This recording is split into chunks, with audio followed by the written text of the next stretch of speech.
Hello and welcome to another episode of Feeding Fatty. This is Roy. I'm Terry. So this show, we try to bring a wide variety of speakers and topics concerning health, wellness, physical fitness. It's a wide spectrum that we do. And today we're fortunate enough to have Doug Sands as our guest. He's a consulting hypnotist who helps adventurous people all over the world overcome fear and anxiety. Doug is also the host of Making Meaning podcast. This show interviews top adventurers to learn how they built their ideal life and to inspire listeners to start building their own. Doug, thanks a lot for taking time out of your day and welcome. Yes, Absolutely. Thank you welcome. so much for having me. Yeah, that's awesome. We all need to learn how to live our best lives. And while COVID has, it's been definitely hard on people financially, and we've had deaths and illness and all that. One thing I have seen is a lot of people practicing a lot more gratitude now, and also, being thankful and maybe wanting to restructure their lives in order to make some, these more changes that we've seen lately. And so, I think it's very timely to have you on here to talk about, how can we build our ideal life, and also talk about the hypnotic aspect. I think we are both very interested in that Yes, as well. delve in. So, Absolutely. how did you find yourself, helping, I guess, in the hypnotist role, but then also, talking to adventuresome people to try to help with build the ideal life. How did you find this space? I think it's only when we look back that we see that through line of how everything really connected. And that was my Right. story. Like I never started life wanting to be a hypnotist. It wasn't my number one career goal. I started life Right. wanting to be a fiction author. And at first that seems like very disconnected things, but I've learned that hypnosis and psychology they are so rooted in language and just how we use that language. And so that was kind of my first foundation in that. But I grew up in rural Wisconsin where there's not a lot of adventure to be had, and I knew that I wanted more out of life. And for me personally, I always felt like I don't want to say a victim of life, but I felt like I was in the back seat of my own life. Like other people were making my decisions and I was just Yeah. kind of going along with it. And it wasn't until I believe 2015 was the year I was in college and I decided that it was not for me. And so I ended up dropping out and I moved across the country to do some seasonal work. And I started feeling this fulfillment that I was looking for and having these awesome adventures.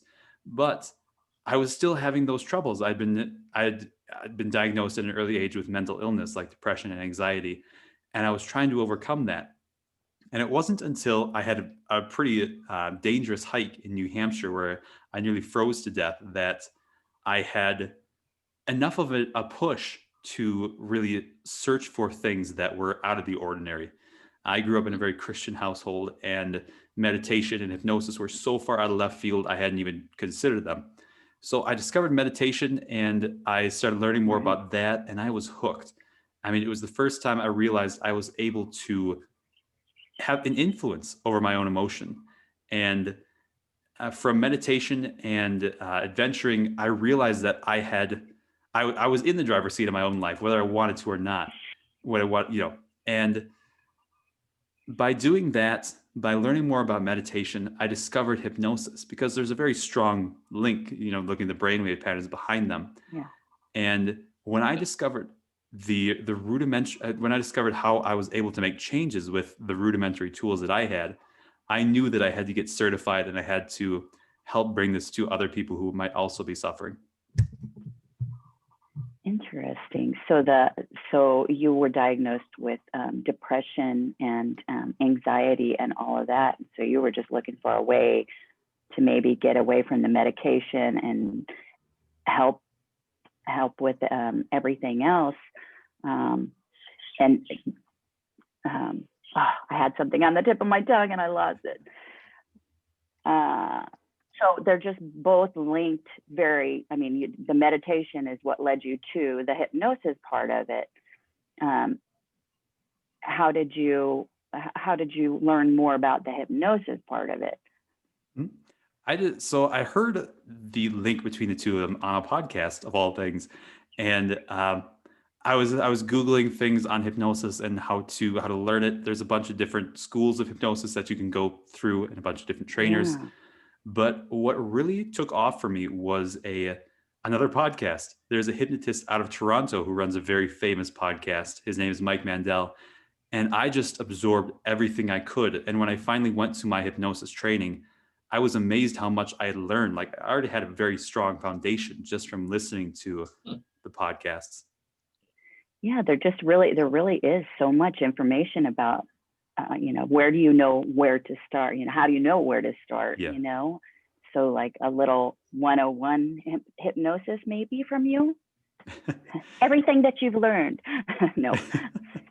I would say that. Yeah, we might kind of debunk the myth that, I hate to say this, but we all have the that cartoonish image of the watch waving back and forth, and then the I don't know what you call them, but the person being hypnotized, they fall over and then we clap twice, and you have total control of them. So we can kind of debunk that myth a little bit as well.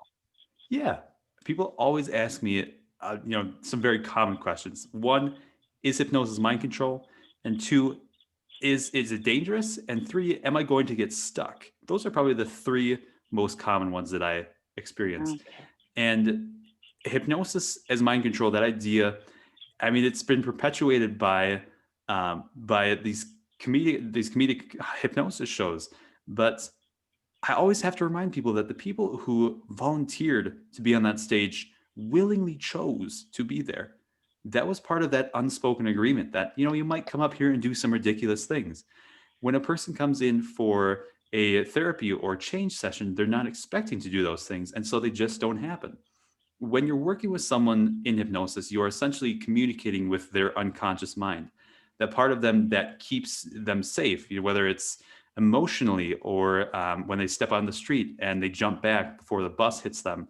It's that part that is looking to keep you safe always. And if at any time in hypnosis you give a suggestion to someone that their mind doesn't agree with, it's either going to ignore that suggestion or it's going to bring them out of hypnosis because you've broken that trust. Just like therapy and talk therapies are built on trust, hypnosis is heavily built on trust because you're putting yourself in that vulnerable state, in that relaxed state. And so your unconscious mind is essentially on high alert just to keep you safe. That's the first one. That second idea of hypnosis as, I lost what the second one was. But the third one was hypnosis. What if I get stuck in hypnosis? And that's not physically possible because we mentioned talking about the unconscious mind keeping you safe. And when you're in hypnosis, your unconscious mind is monitoring your heart valves, your lung functions, your liver enzymes. It's going to wake you up eventually because you're going to need to use the bathroom or go get some food or, I don't know, get out of the room or something. It's not physically possible. The longest time that I've seen someone really stay in hypnosis after I just stopped giving them suggestion was about 10 minutes because they just kind of awoke from it. So now, are you in a better word, like a catatonic state where like your eyes are closed and you might appear asleep, or are you wide-eyed, or kind of how is that for the person that's being hypnotized? Yeah, so looking at the brainwave patterns, when you're in hypnosis, you're going into theta frequency, which is that frequency just above sleep. So you're looking like you're asleep because you're very relaxed, and your mind is consciously processing every single thing that was being said. A lot of people think that once you go into hypnosis, you're not going to remember anything, but that's not true. Because if you can't hear what the hypnotist is saying, you're not going to be in hypnosis. Right. Yeah. And for anyone who has never experienced hypnosis before, I often tell them that it feels like a guided meditation because they're very similar in the brainwave patterns, or it feels like that moment right before you fall asleep when you are very relaxed and perhaps you're dreaming of very creative things because your mind is actually dropping through that same frequency in that moment. So now, you said earlier that to be hypnotized, you need to be willing participant. And so I guess, are there people that will not go under? I mean, are they fighting it subconsciously, or can you pretty much hypnotize Yeah. anybody? Yeah. I believe that anyone can be hypnotized because they are constantly doing it to themselves, whether it's highway hypnosis or simply getting lost in a good book or a good movie or being in that flow state. Like, think of the last time you watched a TV show or something. You didn't remember the color of the rug underneath your feet or what was going on in the corners of the room. You were only focused on that image and it felt like you were kind of inside it. You were a part of it. You were invested. That in and of itself is a very light state of hypnosis. And to be hypnotized, formally with a hypnotist, you do have to be in that receptive state where you actually want to be hypnotized, because otherwise you're not going to trust the person and it's not going to happen. And do people, So- I'm sorry. So, No. so do people, I would think, I'm like, I've always wanted to do it. I've been very curious, curious about it. And then I start thinking, they can't do it to me. I am impenetrable. I can't, do people come in and does that mess up the mojo of everything? I mean, Yeah, or I'll is that say just that. me? People often come up to me and they're like, I can't be hypnotized because I have a very strong mind and a very strong Yeah. imagination. And Right. I tell them that makes you the best candidate for hypnosis, because the people who don't believe they're really going to go into hypnosis, I find they're the best subjects because they've got such a strong ability to focus and such a strong imagination. All you really need for hypnosis is that ability to focus on something to the exclusion of all else. Okay. All right. You hear that, Roy? So now, yeah. I'm kidding. I'm teasing. So now, I guess a couple questions is, do you need to be in the same room? Can you actually do this through video or through a phone? And then, I hate to even bring this up, but like the whole watch, is there something that you do physically, or is this just something that you kind of talk out with them? So I built my hypnosis business from the very start to be completely online. So you absolutely can do hypnosis Wow. Okay, online. That's interesting. what I'm doing full time. But I do find when you are in person, there are a lot of little finesse kind of tools that you can use, but it's definitely not required. What you're talking about, the swinging pocket watch, that's what we call an induction. An induction is just to get you to that deep theta state. The swinging pocket watch, that's just kind of a myth. No one actually does that except maybe a few stage hypnotists. But there are some physical inductions that you could do, like lifting a person's hand or bringing in that kinesthetic bodily state. But it definitely doesn't have to be that, because the majority, I'd say 95% of hypnosis is all about those language patterns. And when I can't get on a Zoom call with someone, I will absolutely do it over the phone. I mean, it helps to be able to see their reaction because that lets me know how far they're going into it. But it's definitely something you can do online and over the phone. Okay. Yeah, and we had a conversation the other day about some things, and I think one thing you mentioned is that, again, so many people, and I'm one, the only thing I have to compare this to is what I've seen on TV, which they usually dramatize it, as well as, kind of the comical side of it as well. But the true hypnosis is not, just like myself, have an eating problem and love to overeat, not exercise enough. But in order to be effective, it's not, you can put me out and then change my whole behavior. And then I wake up tomorrow and all of a sudden I'm eating broccoli and running 5 miles or something like that. This is it's still a change of behavior, which takes time. Can you kind of explain that a little bit more? Of course. Hypnosis is one of the most rapid ways that we can make changes, but you still have to be in that state where you're ready to make that change. We call this the idea of threshold. And until a person reaches that moment, they're not actually going to commit to that change. And so threshold is an idea with 3 parts. You have to be able to congruently say to yourself, 1, something needs to change. 2, it has to be me that makes that change. And 3, it has to be right now. And until someone can actively say those 3 things and believe it, it's not going to happen. Like for me, in my own example, I had known about meditation for years before that hike, but it wasn't until I had that rock bottom moment that I knew something needed to change that I actively let it into my life. And so looking at perhaps weight loss hypnosis, they have to be ready to lose the weight. They have to be willing. I see a lot of people coming into, or I should say, reaching out to me who are like, I just want you to maybe wave the magic hypnosis wand and make me lose 50 pounds. But it's not that at all. It's about me helping you to change your beliefs and your identities. And some of those things can be difficult to wrap your head around if you're not in that mind frame. I mean, yeah, I give the classic example of a woman who finds out she's pregnant and instantly stops smoking or drinking cold turkey. That's a perfect example of threshold. I mean, once you're in that state, the change is relatively easy to make, but so much of what I do is about helping people get to that state.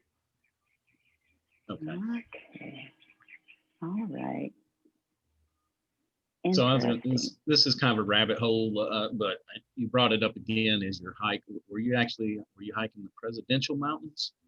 I was in the, I was living in Bretton Woods at the AMC Highland Center, and that specific hike where I got lost was the Lafayette Ridge.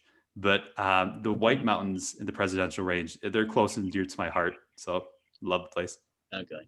Yeah, just a side note, I lived in northern Mass for a while and got interested in that because some of the highest clocked winds have been clocked on one of the Presidential Mountains. And then there's a story about a young lady who actually froze to death up there in June or July.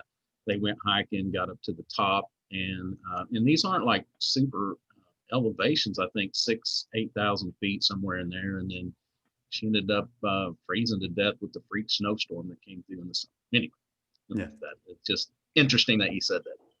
Wow. So I think the other thing too is because, and it's not just hypnotists. I mean, it's anybody. I can hang a shingle out and say that, I am a brain surgeon or a chiropractor, and you're not going to figure that out until I really kind of mess you up.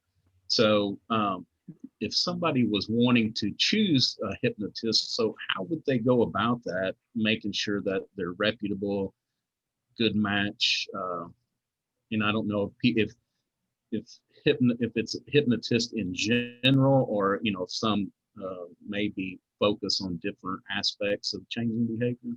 Yeah, I actually spoke about this with a pharmacist on one of her podcasts recently. And she was asking if there's like some central board behind hypnosis. And there isn't yet. Because unlike doctors and social workers and these really well-established fields, there aren't a lot of hypnotists. I think worldwide there's some people say it's as low as 17,000. Some people say it's like, 100,000. There aren't enough hypnotists to make it worthwhile for a government to put out the bureaucracy and the manpower to regulate it yet. There are some hypnosis boards, though, who have done this independently. Whether there are a couple in the US, I think there's one major one in the UK, and there's a bunch in Europe. For someone who's looking for a hypnotist that they know is actually going to help them change, I've got some recommendations. There are a lot of bad hypnotists out there, and I don't say bad as in like they're going to mess you up or steal your money or anything. Like, they're just not very skilled because, as you say, there's no central board of hypnosis, and so it's a kind of low bar to get into. I would recommend that they first look at their website. Is it professional? Is it, does it look like someone just slapped it up there? I would look for their publications. Look for if a hypnotist is published anywhere else besides their website, if they've got a podcast, or if they've got publications in a local paper or even a national paper. That's a really good sign. I would also look at a hypnotist who specializes in something, because hypnotists can be generalists. And I've seen hypnotists who do everything from weight loss to stopping smoking to ending anxiety. And they even run a plumbing business out of the back of their garage. And so look for someone who really specializes and hones in on something. And then most hypnotists will give you that 15-minute conversation to talk about, what you want to come in for free. Take that and trust your gut. If you get a very bad feeling from a hypnotist, like they're not going to help you, go to someone else. And if you're in a rural area where there's only one hypnotist or no hypnotists, you're not stuck with that one option. There are so many hypnotists online. I mean, personally, I've built it from the start to be online, and so that's what I specialize in. But even now in 2020, like, the major players in hypnosis who were only brick and mortar are now going into that online field. The options now for hypnosis are so vast. Little did you know that was going to, oh my gosh, that was a great way to structure your hypnosis practice. God, absolutely. Lucky. Yeah, I got lucky on that one. I built it that way to be able to travel, but this year with 2020, it really, really saved me. Really took off. So you talked about the kind of the trust and connection, and I assume that we could approach this like a therapist is. I mean, you don't want somebody that's just going to roll over for you and say yes to everything, but you really need to look to somebody that you kind of have that connection, that you feel like you can trust, in order to make this the most effective. Absolutely. So that brings up the idea of rapport, and you see it in therapy and you see it in hypnosis. If you don't trust a person, if you don't like that person, it's not going to work, or it's not going to work as effectively. And you can tell when you're in rapport with a professional, like a hypnotist who you're talking with in that first 15 minutes. If you are, well, let's use the example of a dinner conversation. You meet a friend for dinner, and you're just really engrossed in their story. And every time they laugh, you're laughing. And every time they take a drink of water, perhaps you take a drink of water, because you're mirroring their body language unconsciously. I would say that when you're trying to tell if you're going to be a good fit for a hypnotist, trust your gut, because your unconscious mind already knows whether that person is like you enough and if you're going to trust them enough to go into hypnosis.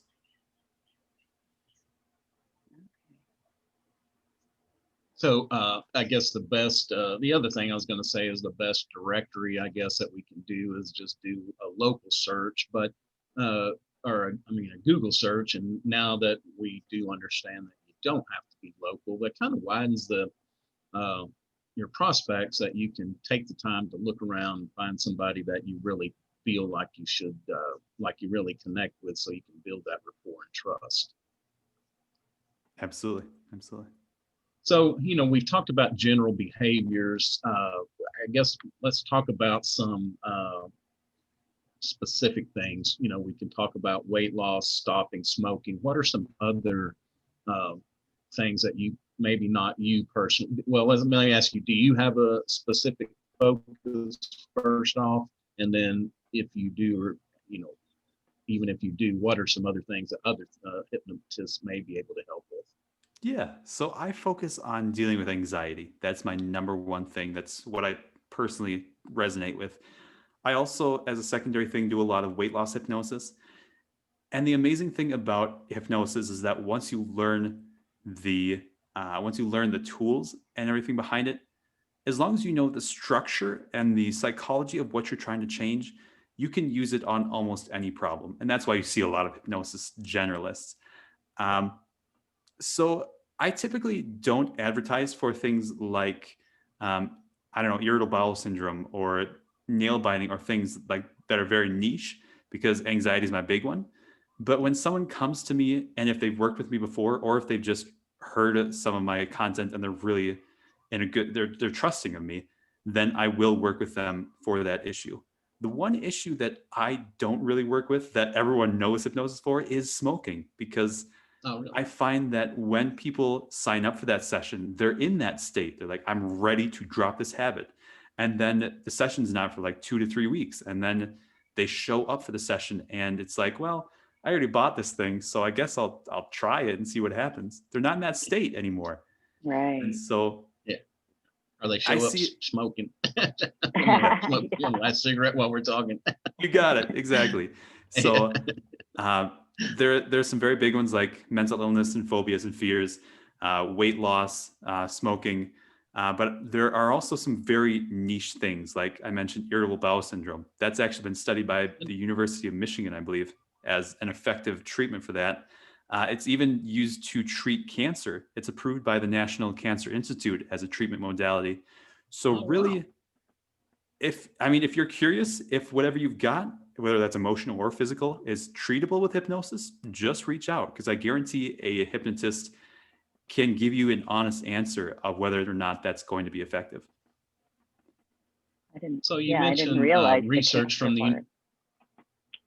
Go ahead. I'm Go sorry. ahead. No. There's just a little bit of delay. I didn't mean to. Go I ahead. know. Sorry. I don't like that. That's No, all right. I was just going to say I didn't realize, the irritable bowel and the cancer. I didn't realize that how hypnosis helped with that. Is it just the internal? I mean, how does that work? Yeah, so hypnosis works both with the mind and the physical aspect of those issues. So like irritable bowel syndrome, part of it is mental. Part of it is the cues and triggers that we've taught ourselves to follow, but it's also partly physical. And hypnosis is about communicating with the unconscious mind, that part of you that runs your stomach and your organs. Right. And that part of you speaks in visualization and in emotions. It doesn't speak in language like you and I speak with. And so hypnosis is a very effective way to communicate with that in its own language. And so in the example of cancer, you can show, or I should say, you can encourage a body to be more perceptive on what specific cells are cancer cells and what are healthy cells. And by training, or by hyper focusing your body's aim, its target state, you can really let it do its own work and just give it direction on what you want it to do. Okay. So you mentioned some research from the University of Michigan. I think that's another thing, is like, if there's somebody that's interested but skeptical, can you point them to some bodies of academic research that they could go look at and maybe feel a little bit? I know that's kind of a off the wall question, but sometimes people feel better reading some. Yeah.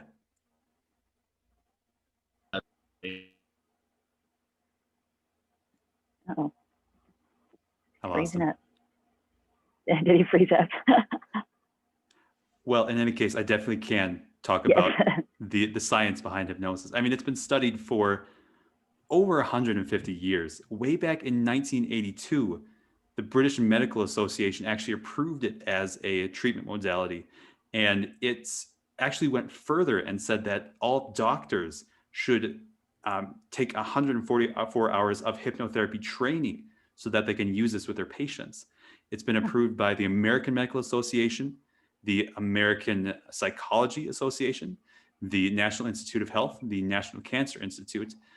I used to send people just to Google Scholar to do some of their own research, but then I found I was doing, I should say, I found the ones that I really liked and the ones that showed exactly what I was trying to give people, but they kept getting bogged down. So now I've just compiled some of the best ones, the best academic research on my own website, which is anywherehypnosis.com.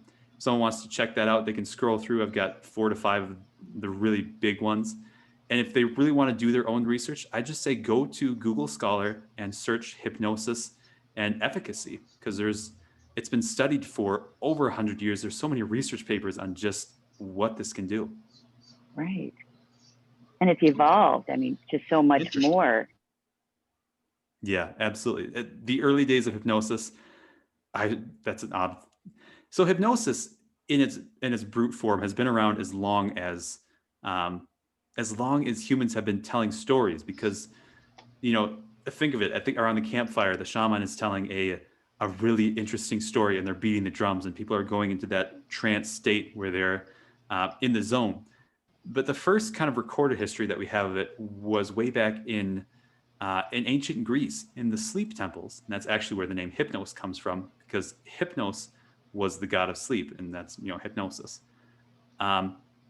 It's evolved and really taken on a life of its own from the early days of magnetism and mesmer and those kind of things. It's now bringing in so many other tools from neuroscience and psychology. It's really by now it's a well-running machine, and it's something that constantly improves. Hypnotists are very well known for constantly learning and improving their craft. Okay. I think I might have dropped off there. Sorry about that. I had a little internet you interruption, but I think what you were, I caught the tail end of it. I think what you were saying was that you've compiled some research that's on your website that people can go to, and we'll give all that information here in just a little bit. Oh, yeah. Mm-hmm. All That's right. correct. So, as we kind of wrap up here, so what is a tool that you use in your daily life that it could be a tool, it could be a habit, a ritual, but what's something that you do in your daily life that you couldn't do without, in personal, professional? So I do meditation and self-hypnosis every single morning. I'm constantly growing, constantly changing, and I've made that a part of my life. I would say the tool that I use most often is a tool from hypnosis called the pattern interrupt. And when we get stuck in our thoughts, when we're stuck in a negative loop of emotion or anything like that, sometimes all you have to do is literally shock yourself a little bit to break up that loop and then go in a new direction. And so personally, when I'm stuck in that loop, I tell myself literally stop. And then that shakes up that loop enough that I can say, this is how I want to feel instead. And so I'm going to do these things instead. Just being willing to break up those loops instead of kind of indulging in it and letting it run its course. Okay. Interesting. Yeah. All right. So you've told us a little bit about how you can help people, but if you want to be a little more specific, who are some of who would be a good client for you, and then what you can do for them, and then of course how they can reach out and get a hold of you. I would say anyone who is really ready to make a change, whatever that change may be. So I call myself the adventure hypnotist because I work mostly with anxiety, with people who want to live the adventurous life, whether that's climbing Everest or just simply getting out of their house if they've got agoraphobia or something. So I typically see anxiety clients, but whether it's weight loss or anything like that, if you've got a question about whether it's going to work, reach out to me. You can find me on my website at Anywhere Hypnosis. I'm also very active on Instagram. My handle is @makingyourmeaning. And I call it a hypnotic test drive, but for those who are curious about hypnosis, I give out these free hypnosis sessions just to see what it's like. And it's not just me it's not just me putting them in this relaxing state. It's me actually taking those same tools and using it for a general audience. Okay. All right. Awesome. Terry, you have anything before we wrap up? No, I'm still stuck on the self-hypnosis. I'm like going back, going, oh, how would I do that? Yeah, that's good. You can be one of your own clients. You're your best. I mean, why not? You know, Absolutely. you're the best one. Yeah. And speaking of self-hypnosis, I don't want to turn this into a sales pitch, but I've got a group class coming up on February 1st and 2nd, teaching the basics of self-hypnosis. And what I find most, or I should say, what I find the best way is to teach someone self-hypnosis is not to try to give them the years of hypnosis training that a hypnotist goes through. It's to take them to that place using a hypnosis session and then give them the tools to get back there. And so it's just a 90-minute session. I'm going to give you the tools, and then at the end of it, it's going to be a full session hypnosis where we are actually taking the clients, the subjects, to that state so they can re-access it for themselves. And when did you say that was, Doug? Awesome. February 1st and 2nd. I believe the first is on 4 p.m. MST, and the second is on 9 a.m. MST. And we can find that on your website. On my website well, yes. and on my Instagram as well. And Yep. Instagram. Okay, great. Interesting. Yeah, we'll be sure and put that in the show notes as well for you. Yes. All right. Excellent. All right. Well, thanks a lot. That is going to do it for another episode of Feeding Fatty. Of course, you can find us at www.feedingfatty.com. Also, we're on Facebook, Instagram, Twitter, and this will be put up on YouTube as well. So until next time, take care of yourself and take care of each other. Absolutely. Thank you so much for having me. Thanks. Doug, thank you so much. We're very grateful that you came on and gave us your time and expertise.